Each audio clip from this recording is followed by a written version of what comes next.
Updating your address on eToro is an important step to ensure your account information is current. Follow these steps to make the necessary changes. Step 1. Log into your eToro account. Visit the eToro website or open the eToro app and log in using your credentials. Ensure you have access to your account to proceed with the update. Step 2. Navigate to Account Settings.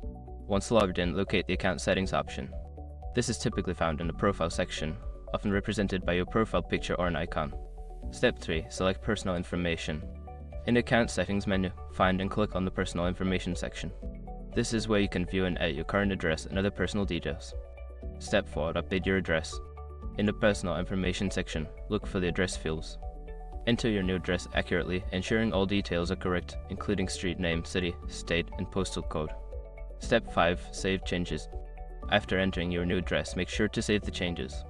Look for a Save or Update button at the bottom of the page to confirm your new information is recorded. Make sure to check your email for any confirmation from eToro regarding the address updates. Keeping your information up to date helps maintain the security and integrity of your account.